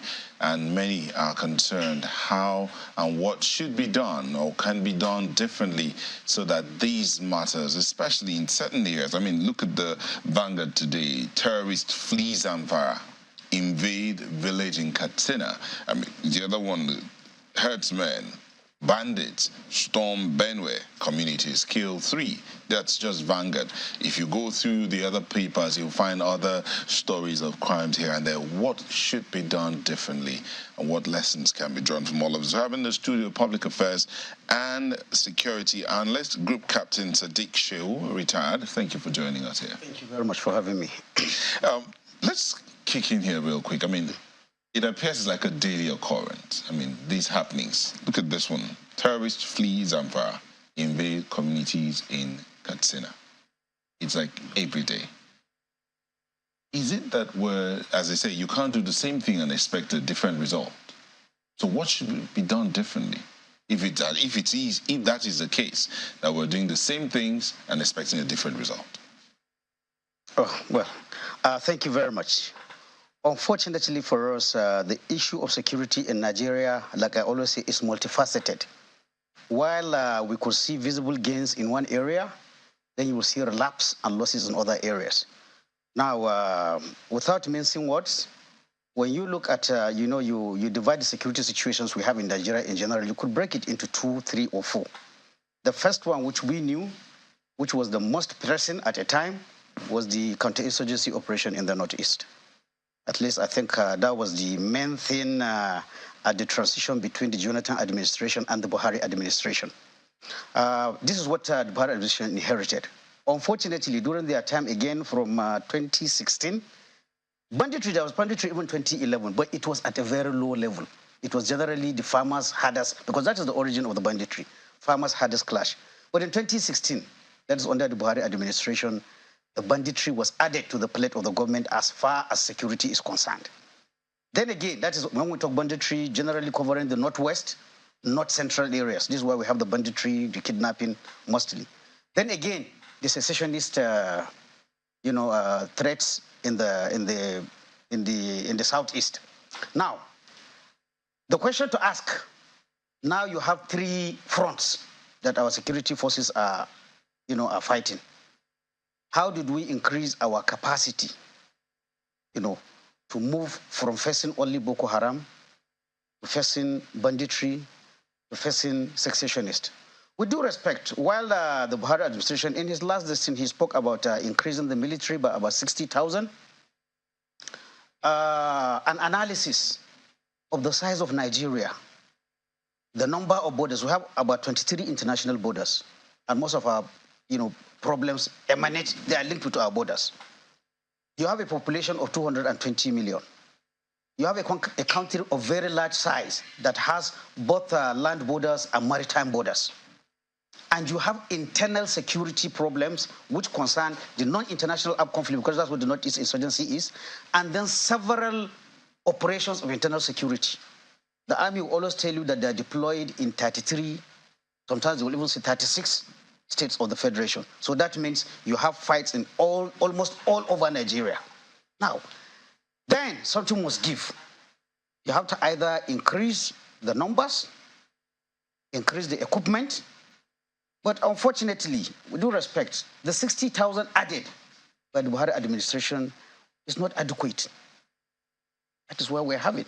So the same forces that were using for Boko Haram when you inherited is almost the same number of forces that you are using to also extend to the northwest and the north central and also go and pass. So definitely, the bandits or the other non-state actors, whether the IPOB, ESN, they are not also stupid people. They know the military or the security forces are overstretched. If you ask, if you do a survey among officers and soldiers of the military, you'll find them the same soldier that served in Maiduguri, he only has a little repose and then he's posted to Zamfara or to Katsina. So it's the same people you are using. So the truth is that, and I'm happy, during the pre-presidential debate, almost all, without exception, all the presidential candidates said they need to increase the security forces. Even though the devil is in the details. I never heard one of them saying, this is what we have, this is what we need. What countries do, looking at this, again, I have talked of national security challenges, but at the same time, we always forget that Nigeria is, whether we like it or not, is a hegemonic country. We're a superpower, either in, in West Africa or in Africa, and we also play overall in the world. So that means apart from your internal security challenges, you also have to have the same enough number of troops and policemen to also do peacekeeping, because that is the only place where you show you're an international player. So you see what all these things. The last time I had the Minister of Defense saying that in total, the Nigerian armed forces are 223,000.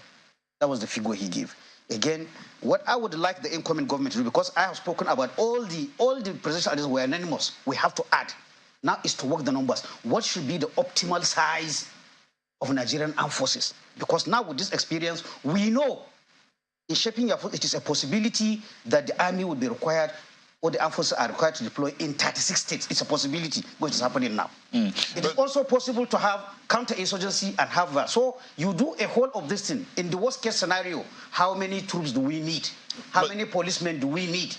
In all of these things, yes. in all of these things, you've painted a picture of what is. 3 areas in the troops or Nigerian security agencies are spread sort of like thin: northeast, northwest, north central, southeast, and to some extent. Well, still doing peacekeeping. And still doing the international. So internally and externally, when you speak to, I mean, having conversations with some of these operatives, some of them appear to prefer the external postings than the internal postings because of the benefits and welfare packages that appear to go with them. Question then is, in the deployment of all this, of these men and women across the country to handle all of these challenges, what about their morale? Is that also taken into consideration? Morale is very important. And with due respect, when you say morale even have different aspects. The financial aspect is what comes to mind. But apart from the financial aspect, even rest period is part of morale, because the soldier or the policeman is also a human being. You know, there are general global best practices of how long a soldier should stay or a policeman should stay in a war zone or a conflict area before he goes back, not only to rest and be with family, but also to retrain and come back recharged. So while you said the financial aspect, there are other aspects of the morale. The rest period, time with family, shortening of durations. You can only do that when you have enough soldiers. It is a known problem that soldiers overstay. But since you cannot substitute them with anybody, you cannot withdraw anybody. So you see, it's a catch-22 situation. So the moral factor is also very, very important. But we have to plan for it. And that is what is called in modern force planning. You have to think of these things. In fact, in military planning, it is always said for every soldier that is in the field, there are 5 or 4 other soldiers behind. How are those 4 soldiers? There is one that is supplying him with logistics. There's one soldier that is taking care of his family. There's one soldier that is training. There's one soldier that is resting to come back. So for every soldier you have in the back, you should have like 4 or 5 soldiers out, waiting for this one to come out and change. If you don't have those numbers, you are going to have problem. There's a limit which you can push soldiers to serve. With due respect, I have interviewed, because it is my profession, I have interviewed soldiers who serve 4.5 years unbroken in the Northeast. 4.5 years. When I say unbroken, there may not be even leave or pass. Now, there's a limit you can get out of that soldier. The same thing with the policemen. So what I want, the incoming government, apart from agreeing that we are short of numbers, they have to commission a research. Like I said, all these things are there. Do you want to play international? At a time, we are number 1 peacekeeping country in the world. Now we are number 60. But it is also important, because you have to keep your eyes, you have to keep your face. We don't know when. They may still think that they're going to give Africa a permanent seat on the United States. It is these things that give you voice. So when you put all these things, how many borders, how many people should I have resting, how many should, then you come to the number, what should be decided, which is the debate I have not heard. But if you ask me without going into those things, I could say for the armed forces, I'm not going to order security forces, you need numbers of nothing less than 800 to 1 million. How do I arrive at these numbers? Country size, the international we want to play, the size of our population, the number and types of international borders we have. But again, even that numbers, again, you have to be specific. That's what is called force sizing. Whether military or police is what we call a pyramidal structure. You need fewer generals. You need more colonels than generals. You need more majors than generals. You need more, up to you come to the end. The lower the rank, the more you want. Unfortunately, again, I have to say it, we see in our armed forces now a disease that is creeping, where we're becoming top-heavy. If you come to the police, it's also the same thing. We may say we want to reach the ratio of 1 police to 450. Right now, we are, I think, by my calculation, we are 1 policeman to 596. We're very close. We're very close. We're not very far off. But what happens again? How do you use the policemen?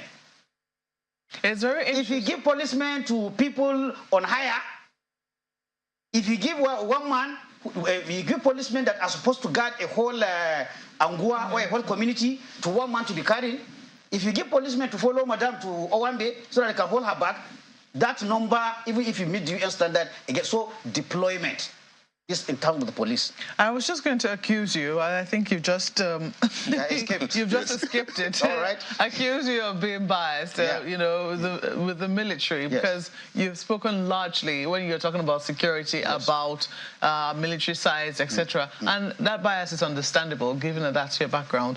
But I'm just wondering, when you look at the causes of conflict, we're paying a lot of attention to how to fight this conflict and how to stem it, because that's already occurred. And yes, we need to do these things because that's what will make our citizens feel safe. But we don't know where the next one will rear its head from. Exactly. And there are questions about how, we've even dealt with the root causes of what is underneath this particular crisis. For instance, banditry. What has caused this? This farmer-herders, so-called farmer-herders clashes. What has caused it as well? So are we doing enough to understand the sources of our conflict and see how it is that we can address them? Thank you very much. Yes. When I talk about the kinetic operations of the military, now you are talking because the conflict is already upon us. So we have to. But we have to look at preventive measures. And looking at preventive measures is looking at the root causes, like you pointed out. What are the root causes of this conflict? Without going any deep, is unemployment, large-scale poverty, a large youth bulge without work to do. This is where the problem is. So what have we been doing? Then we now have to revise. Like the current government now, we have the social investment program. We have the N-Power, N-Skills, and all those this thing where some people are giving. Maybe we have to look at the way to rebase this, because there is no doubt that government cannot absorb the number of graduates we are producing. That is one. But not even the graduates. It's not everybody who is a graduate. Even the people who didn't go to school, they owe something to the government to find something to do for them. But if you look at where the conflict is occurring, when we are saying this conflict, it's not where we have, without trying to disparage any section of our country, the southwest, southeast, south, they have their own issues, their own peculiar issues. The issues that have worried many people have been issues of insurgency, as you rightly pointed out, and now banditry, which is also, resulted in many other things like kidnapping, etc.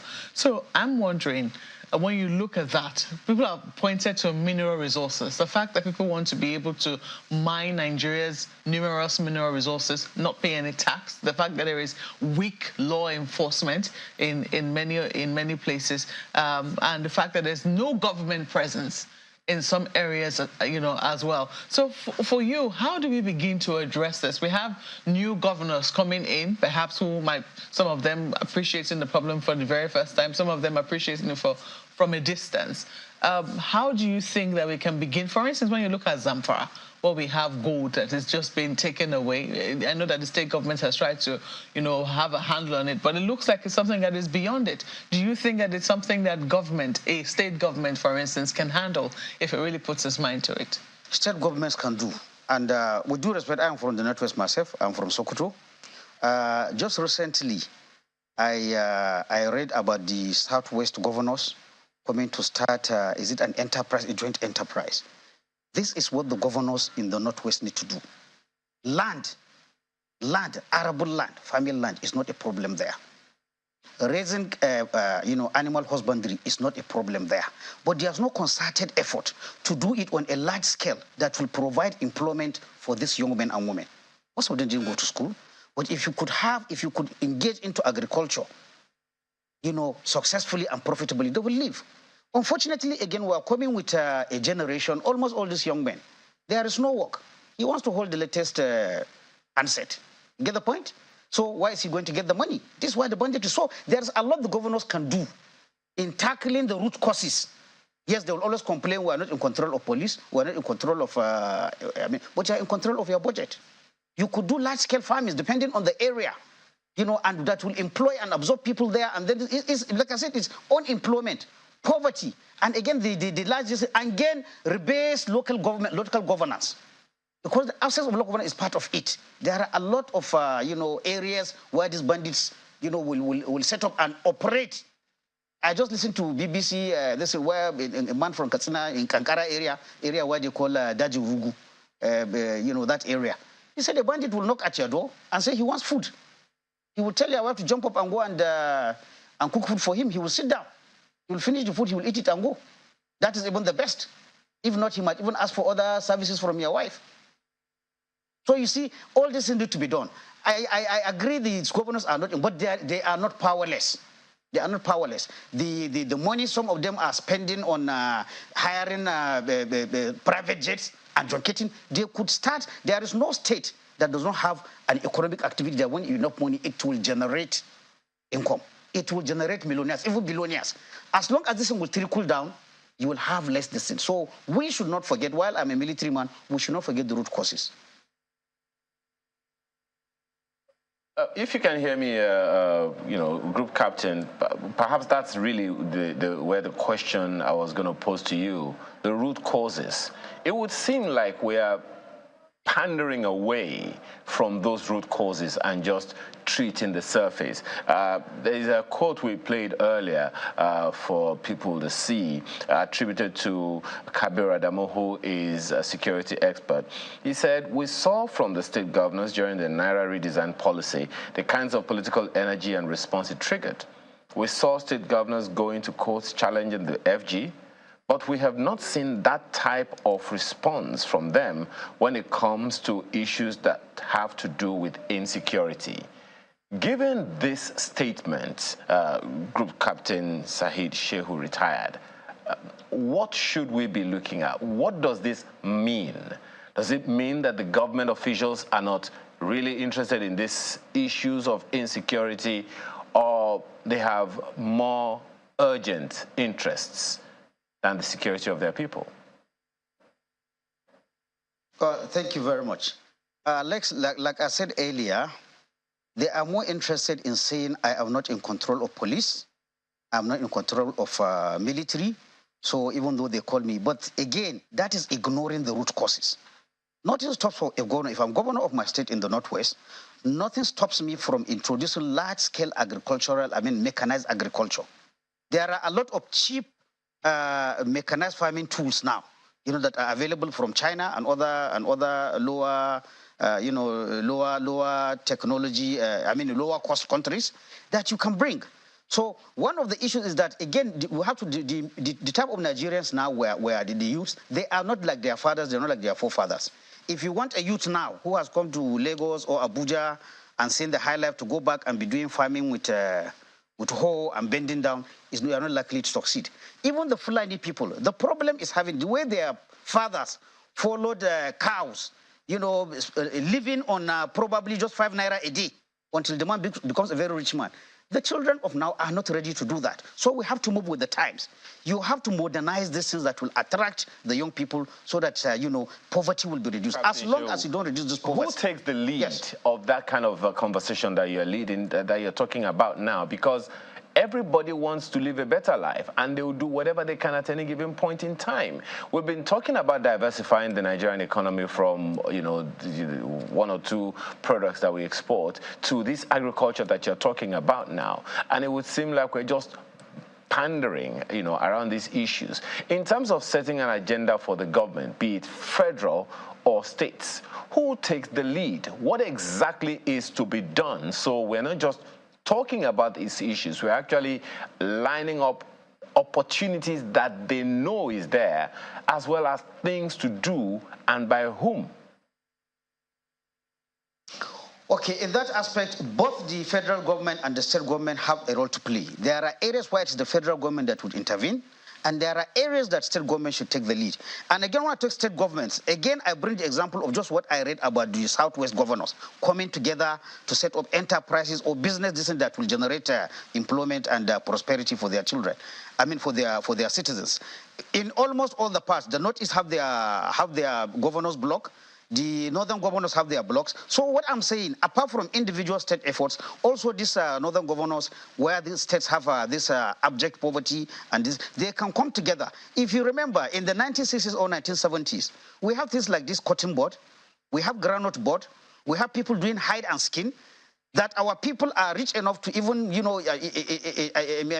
interact with foreign to sell their products. These things are still there. But there is no government support to make sure that, the modern practices and modern implements that will make the work of somebody bending down on farming is reduced. This is where the state governments will come in, either as individual state governors or as group, whether they call them Northern Governors Forum or Northwest Governors Forum or whatever. They can do that. And like I said, the areas mostly, by this banditry, they are not areas that can talk of lack of land. I don't think we're using even 10% of the land that God gave us. So these are the issues. Both federal government can relook at all the, the poverty alleviation programs to see, because having experience of working in some of these programs, again, we should look at sustainability. We should look at, if we give somebody a small amount over a period of a year, will that be able to, to make him to stand on his legs? We should look at the record. If that is not obtainable, then we should look at what programs that are communal in character, so that people will move out of poverty. These are the issues that will help to alleviate this insecurity, because at the bottom, like we said, unemployment, large number of youths without work, which government cannot absorb, these are part of the problem. And of course, the taste of modern life.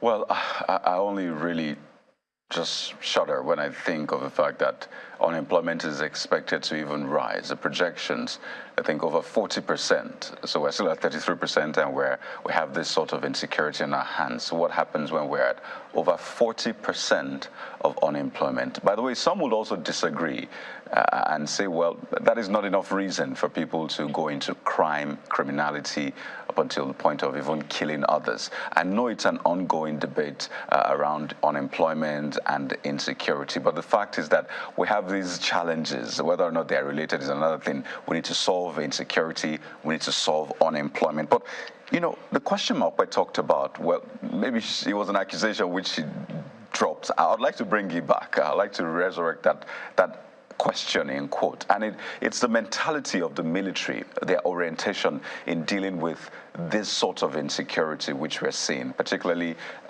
banditry, terrorism. Some of these things are ideological. So I wonder if the military is actually equipped to deal with ideological threats, issues that stem from ideology, because what a lot of people see as a training of the military is to just be clinical, neutralize and move on, not, go deep into the causes. So is the military really equipped for that? Because we've seen the military play a huge role in combating insecurity.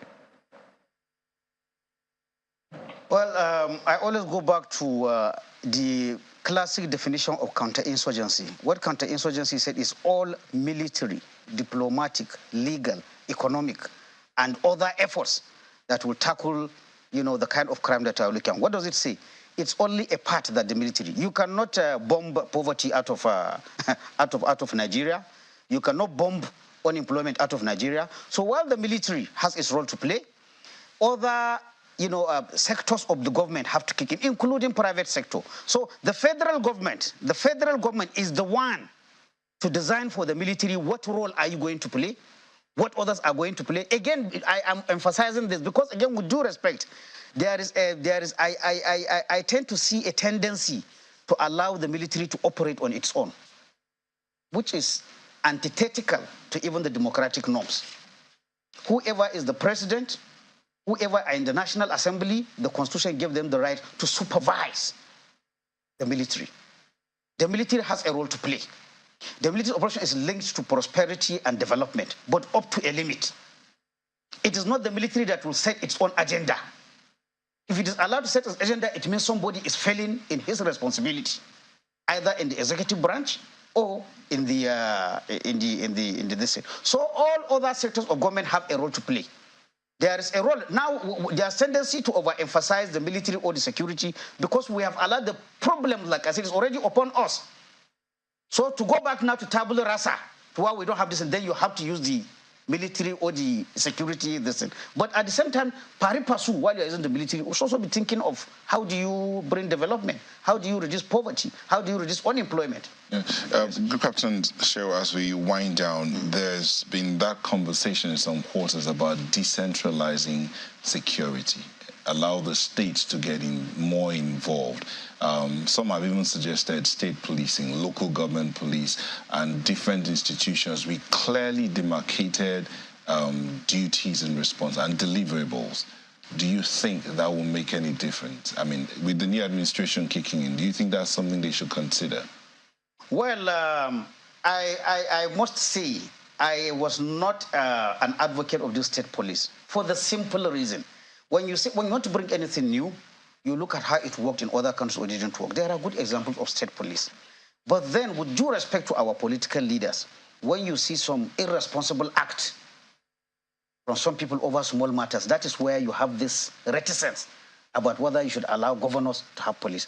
But having said that, the devil is in the details. If you can work out a structure as to what state A has a police, what those police can do, what they cannot do, and put mechanisms, I think it is high time we look at that. Because it is becoming clearer, but it has been clear for such a long time. But that fear of misuse of that, instrument of violence, what is holding people. But it's becoming clearer that the aspect of security is above what the federal government with its own capacity can only handle. So we have to look at that. Not only that, we also have to look even at the private sector coming in. Now, give an example. If you want to, police want to go, because let's face it, police are making a lot of money by hiring policemen out. Why not allow private security companies to maybe those ones that are licensed to carry arms? So that if I'm a big man and I want to go and do OMB in my village, I want people to carry me with court, I can go and hire them. Then they will follow me. Instead of carrying police that are supposed to cover a whole, a district, and then one man is carrying them or his wife is carrying them. So this is the areas that we have to look at. Thank you very much. Group Captain Sadiq Shehu, retired public affairs and security analyst. Thank you for coming on the show this morning. It's a pleasure. Thank you very much. And that's the conversation today. But just before we go, we have lots of mails or actually tweets now. This one is from Olagunjo Oladele, who says, on national security issues, how do we develop a strong security culture without concrete information about the threat? Who or what is the threat? Criminals target people. However, the criminals are not aliens, but people. Empowering people is the best defense. Victor Owo says security personnel are trained with taxpayers' money, and this is to use them to serve the public. We cannot train them and hand them over to work for private citizens. The government should license private security outfits and outlaw our policemen and allow our policemen to serve. Okay, I'm sorry I chuckled there. Take a look at this one. It's an email from Henry Okeke, and it focuses on election and the judiciary, saying the primary role of the judiciary is the interpretation of the legal frameworks. Obviously, the legal framework, which is Electoral Act 2022, created rooms for controversial interpretations and multiple litigations. The 10th National Assembly should begin with extensive review and amendment of the 2022 Electoral Act ahead of the next general elections, with a vision to eliminate or minimize controversial interpretations and multiple litigation. So talk about an agenda already set for this coming 10th Assembly. Well, Okpelo Yeru Razak seems to have a nexus between elections and poverty in this email. With the level of weaponization of poverty by the ruling class and the advent of beavers, our newfound panacea in voting integrity, I'm afraid we might just end up having someone who does not necessarily possess the right quality to be in a position of leadership, because the average Nigerian, as of today, would be inundated to surmount the effect of monetary inducement by the money bags. I would suggest we start looking in the direction of an electoral college as proposed by the late sage Chief Obafemi Awolowo, like we have in the United States, where we copied our system from. Indeed, some things to think about, but at the end of the day, we'll say this. We are Nigerians, we're alive, let's go serve our country and serve each other. I'm Neo Taigwe, thank you for watching. Thank you, I'm Malpo Yusuf. Have a great day. Yeah, make it a fantastic one, all right? Do your very best to be kind to others and to yourself, okay? Charity begins at home or with yourself. I'm Kayode Okikele. Have a wonderful day. I'm Ayo Makinde.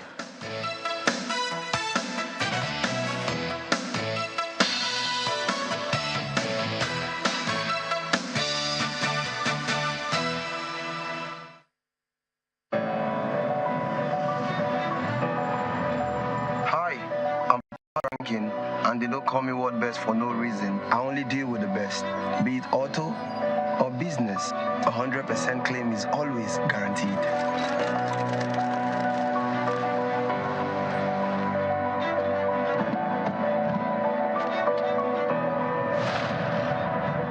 Welcome to World Class Insurance Services.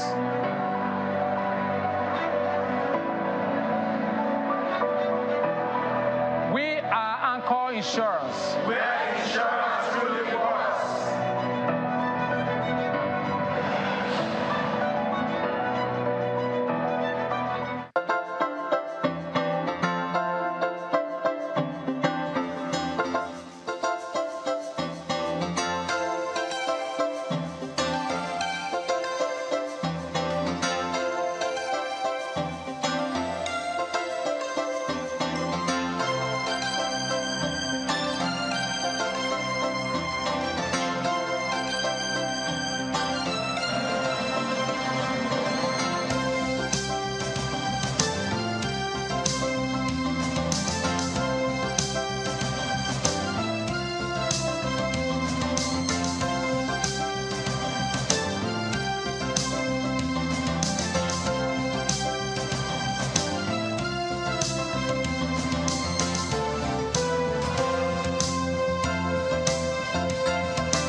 Hello and welcome to our special coverage of Russian invasion of Ukraine. I'm Olumide Macaulay. The headlines. AFP video journalist Armen Soldin killed in eastern Ukraine. United Nations announces resumption of outbound inspections under Black Sea grain deal. Plus,